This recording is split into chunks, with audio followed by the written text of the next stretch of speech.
This episode of the Old Dogs REI Network is brought to you by Mino Studio.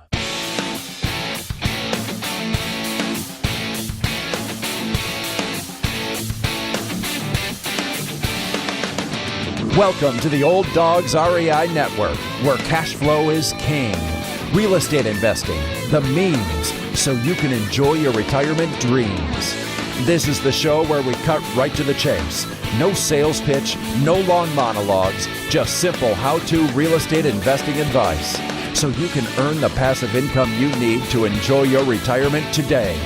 And now, your host and chief old dog, Bill Manassero. Hello, old dogs, and welcome to Fun Facts Friday. This is our once-a-week, only on Friday show, where we have special episodes not featuring guests, where I will share tricks, tips, terminology, and techniques that will help skyrocket you to real estate investing success. Today's topic is True Confessions of a Real Estate Investor, or It Ain't All a Bed of Roses, baby. Well, you're probably wondering why in the world would I start with such a strange title for today's Fun Fact Friday podcast. Well, I have to say this may not necessarily be the funnest Fun Fact Friday. In fact, what I'm about to share may hurt a bit. But first, let's make a few quick announcements. For our U.S. listeners, I hope that you had a great Thanksgiving Day, Black Friday, Cyber Monday, and so forth. I don't mention it very often on here, but we have our nonprofit, Child Hope International, our Haiti mission, and we actually had a great Giving Tuesday, which is a big day that a lot of nonprofits do fundraising. So we had a great event, and we raised a lot of funds for the kids in Haiti. So that was really exciting for us. Besides this podcast, too, I also want to let you guys know I write a regular weekly blog article that's on our website. And these are articles that also help you in your real estate investing endeavors and efforts. And I just want to let you know that they come out every week, and they're on a whole ton of different topics. I also write for Bigger Pockets. I have a blog there, and you guys can catch some of those articles there. So check them out at olddogsreinetwork.com/blog for some of those articles of help. Now, one of those articles, I talked about December as a year-end, probably one of the best times of the year to actually get real estate deals because there's not a lot of activity going on. There's a lot of reasons why, but you can check it out on the website, and it lists a whole series of reasons why you can get some good deals in December if you're looking to buy. Also, December is year-end planning for those of us here at the Old Dog Nation. I've never really used that term before, so I don't know. Isn't that kind of overused? Anyway, maybe I'll call it the network. That kind of sounds kind of sinister, though. Okay, anyway, so this is the time that we compile all our numbers and start thinking about putting together your 2018 strategic plan. We'll be talking more about this in upcoming episodes here through the year end, and hopefully you guys will start, really mapping out the plan you have for 2018 for your real estate efforts. Also, finally, we talk about subscribing here. It's a great way, if you can go to iTunes, to get this podcast exactly when it comes out, when the episodes come out on Mondays and Fridays. Really helps out us as well, too. If you're there, you can give us some ratings and reviews, too. That'd be great. But also, just, I don't want to brag, but I think that's kind of what I'm doing here. But we recently were number 7 in the iTunes Business Investing category, just 5 clicks down from Dave Ramsey. Okay, yeah, that's going to happen again. Anyway, but gee whiz, I just thought that'd be interesting for you guys. Anyway, on with the show. If you've been listening to this podcast for a while, I hope you know by now that it's really important that I be completely honest and transparent with all of you. One reason, if not the main reason I started this podcast, is to be a source of credible real estate investing information from someone who isn't selling something or not always looking for the upsell opportunity. and isn't afraid to tell you something negative about real estate investing in the fear that you might not buy my program or seminars or high-priced consulting service. I don't have those things. First up, I just want to say that I don't have all the answers. I am not the expert. In fact, in many ways, I'm still a student in the trenches, still learning the ropes in real estate investing like many of you. I share with you my wins and my losses in the hopes that I can prevent you from making a wrong move or a mistake that might cost you. But I also understand that the mistakes are part of the package. That's part of the educational process that you must go through. And it's something we don't like, but at the same time, we should embrace these challenges and these difficulties as part of the learning curve, where we're all learning to do real estate the right way eventually. Can we just get real here? Okay, I don't ever want to mislead or convey what real estate is and is not, okay? That's the reason, again, I'm having this podcast today, is I value transparency in others, and especially other businesses I deal with on a day-to-day basis. And I wouldn't expect any less from this show. I'm just a regular guy trying to make this thing work just like you. What you see is what you get, pimples and all.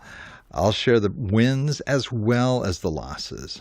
But before I get all gloom and doom on you, I'll be the first to clearly say that despite the challenges, I still think real estate investing is one of the best things, if not the best investment vehicle out there. And I have a long list of why I love this crazy world of buy and hold rental properties and cash flow. The top reasons why I love, and I guess you can find a lot of those articles and podcasts where I really will go into list all the benefits of real estate investing. But some of the things that really stand out are, one, you can control the results. You can set your own hours. You can set your own salary. It's relatively easy to learn. I would also say it's also a fairly safe investment that, it's backed up by a tangible asset, which is more than a lot of stocks and other things out there that are really just, your paper investments. You already know the basics. If you've purchased a home, and I think many of the people listening here have done that before, so you know what it's like to sign escrow papers and things like that. Not all that different in any phase of real estate investing. Upfront costs can be minimal. There's ways that you can enter into it for a very small amount, sometimes by leveraging seller financing or other people's money or other outside investments. Income is steady. I mean, it works on a monthly basis, so you have every time your tenants pay, those monthly checks come directly into you, and that's part of your monthly income. And you can invest from home. You can set up your own hours, work as much or as little as you want. And that's just to name a few of some of the benefits. But I also want to be realistic, and that's, again, the point of this podcast. You're dealing with people. And the more properties you have, the more people you're dealing with. And the more properties you have, the more toilets and the more electrical systems and other issues that come with real estate investing. Property managers, sure, they can be a buffer, but they also can be part of the problem too. So you have to kind of take all of this at face value. What I'd like to do here is just to share a few of the realities and what I call here my true confessions of real estate investing that you need to be aware of going forward. Let's start with confession number one. It's not all a bed of roses, baby. Now, I know there are those of you out there saying, but why, Bill, what about the Ferraris and the bikini-clad supermodels that are going to be hanging out in my driveway? Well, I hate to break it to you guys, but I think the guys that are selling you those things are probably selling more marketing than anything else, okay? Not to say that there aren't those real estate investors that do have the Ferraris and the bikini-clad supermodels in their driveway. But I would say probably a more realistic, ad, if somebody was going to do this, it'd be some guy, sitting in a bathroom, in some tiny little apartment with their arms wrapped around the toilet as they're pulling out tennis shoes and other things, heaven knows what, out of that toilet. And then turning toward the camera and saying, "Yep, I own this beautiful building. I'm a real estate tycoon." Well, that May not be the true scenario, but for some of you out there that have been doing this a while too, you kind of know that there are days and times when maybe that was a reality for you. Let's look at confession number 2. The 3 key words in real estate are not location, location, location. They are patience, patience, patience. Things don't happen overnight unless you happen to enter into this world with this huge chunk of cash where you can come in and pay the high-priced experts to be able to do all the right things for you and what have you. But most of us need to work this thing. And those of us that are coming in, especially with modest budgets, it's something that takes time. You need to get your investments in order. When you purchase a property, you got to get that property humming and doing well and managed well before you go on to the next and leverage that property to acquire more. So it is a game of patience, and you got to work that, and you got to understand that. Confession number 3, bad property managers can break you. I can't say enough about this. I've been through my share of property managers. As an out-of-state investor, I'm totally dependent on property managers. Some of you are, have buildings down the street and you still have property managers and you may not be managing them yourselves. And you realize the value of a good property manager. And what's important is if you have a bad manager, you need to let them go. And you need to let them go until you find someone who cares about your investment and is willing to work with you as a partner. This is a critical component of a successful real estate investing enterprise and getting those good, solid property managers in place. Confession number 4. I work my butt off, and I will say right now that, as I mentioned earlier, I just got through saying you control your own hours, so there's no one to blame but myself on this one. The reason I'm working so hard is really because I had an aggressive goal. I want to acquire 1,000 units by 2020.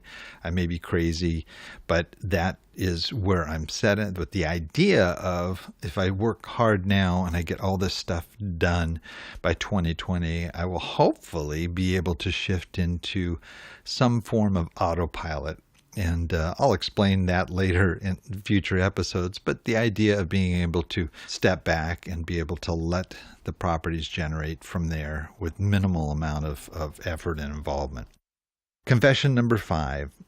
Your plans don't always turn out the way you would have hoped.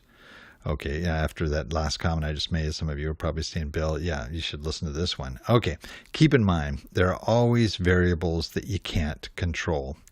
Now, I know I just got through saying you can control your outcome, but there are those factors that we can't control, things like interest rates, natural disasters like floods, tornadoes, hurricanes, earthquakes, the national and global, even local economies, lawsuits, just to name a few. But that's also why you have to develop plans B, C, D, etc. Confession number 6. Sometimes I have I hate my rentals moments.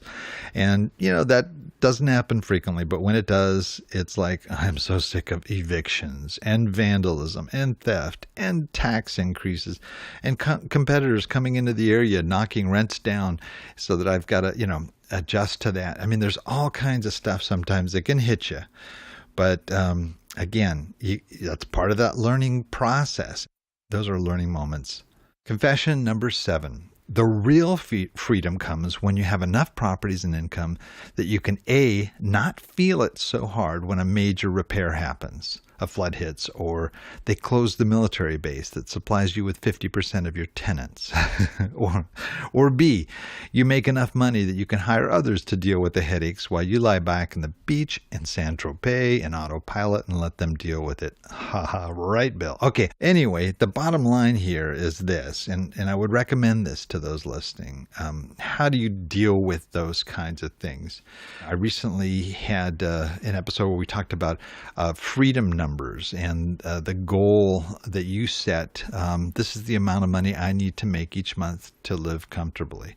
Well, I would say take that number and multiply it by 2. Okay, that way, okay, if your goal is, set, to this is the amount you want to live on, double it so that when there are those shortfalls that you won't feel it as well. I think when you're running a little bit too close, sometimes people, they get the amount that they set their mind on. Oh, wow, I got it. I can quit my job. They quit their job. And then all of a sudden, somebody steals an air conditioner or something happens like that and you're hit. And that leads us to confession number 8. What can go wrong will go wrong is Peter's principle, but I have the OD principle, which is not overdose, it's old dog principle, and that is what can go wrong is something that you never anticipated, okay? More things can and will happen that you can never really anticipate. Case in point, here's just a sample of something like that. Okay, so I started off, one of the first things I did is I bought properties in Memphis and Atlanta. I bought a bunch of turnkey properties, and I was very green. I didn't know a lot about what I was doing. Got them at a great price. Let's zero in on Memphis here. The neighborhoods I thought were good. They weren't that great. I had trouble getting good tenants. I went through 3 property managers. My current property manager is great. We both agreed that we needed to zero in on Section 8 tenants for these properties. And, Section 8 can be great. Payments come in like clockwork every month. They're government funded. The tenants have to be good. There's incentive there for them, or they'll be kicked out of the program that they had to wait 3 years to get into. Tenants are required to take care of the property. It's a great solution for those hard to rent C minus type properties. But it also has its problems, and I've had, I've had my share of them. I've had tenants walk out in the middle of their lease, trash the place, even though they waited 3 years to get in this program and could be kicked out.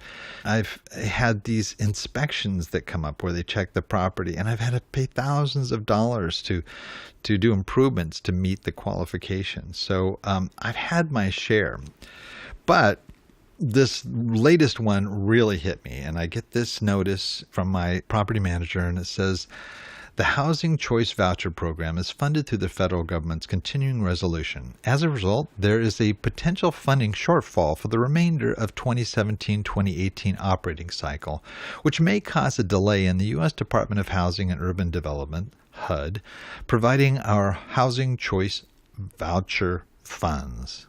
So what does that mean? It means that I'm not going to be receiving any rental income for my properties in Memphis, okay, for December, maybe for January, maybe for February.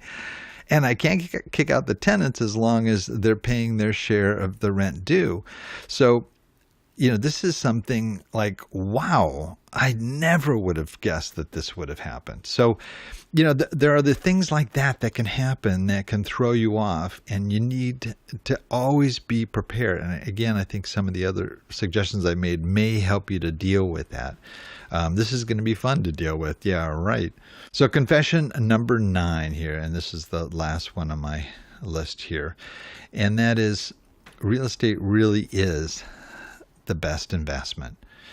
One of the great things about this show is I interview people all the time from all walks of life, from young guys to old dogs. And it's actually sometimes really encouraging me, especially when I'm having one of those bad rental property days. And I'll listen to these guys, and some of these guys that have been doing this for 40 plus years are still singing the praises of real estate investing. And I'm looking at my day, or I'm looking at this notice from the people that supply Section 8 payments here.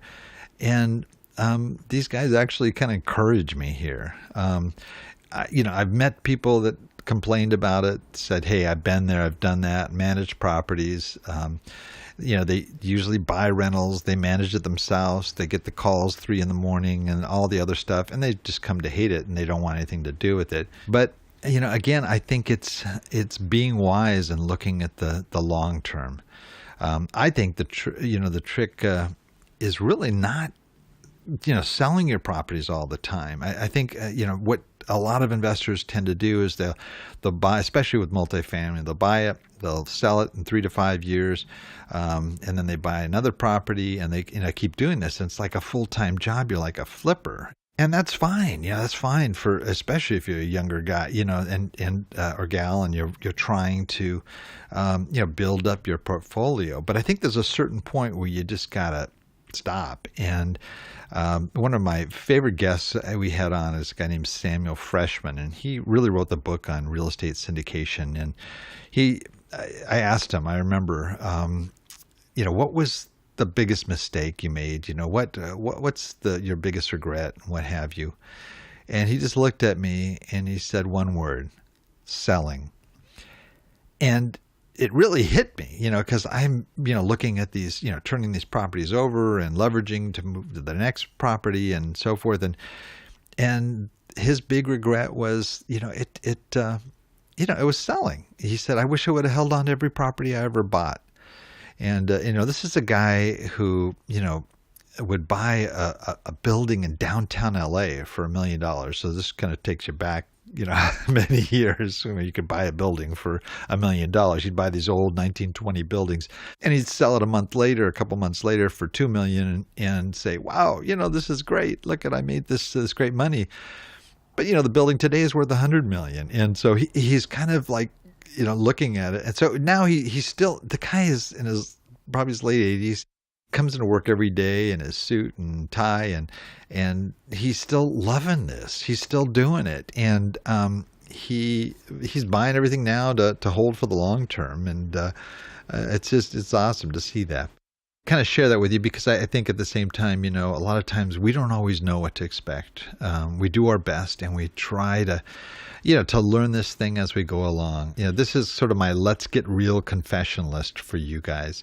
And I know there's many more things that some of you guys could probably add on to it as well. But my point here is not to be negative, but to also say don't be blind either going into real estate investing, that there are some challenges. You can mitigate these challenges by educating yourself, getting good advice, planning well, listening to podcasts, networking with others. The things that I recommend in other episodes is, get a mentor, network with people that you can learn from, write a strategic plan, review it, work with that plan, revise it, try to stick by it as best you can. Real estate investing definitely will have its challenges. But overall, I still feel it's the best option out there for me, at least. It may not be for everybody, but for me, I think it's really the best thing out there. Well, that's it for today. Please note, Old Dog listeners, everything presented here today can be accessed in our show notes on the Old Dogs website. And some of those articles I mentioned earlier as well are available at olddogsreinetwork.com/blog. And you can access this podcast as well as all past podcasts at that same location. So until next time, remember, cash flow is king and real estate investing the means. Thanks again for listening, and may God bless.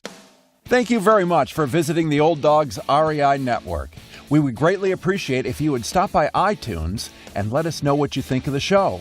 We would love if you could subscribe to the podcast, give us a 5-star rating, and write a review. The more ratings and reviews we receive, the more visible the podcast will be to others. Thank you.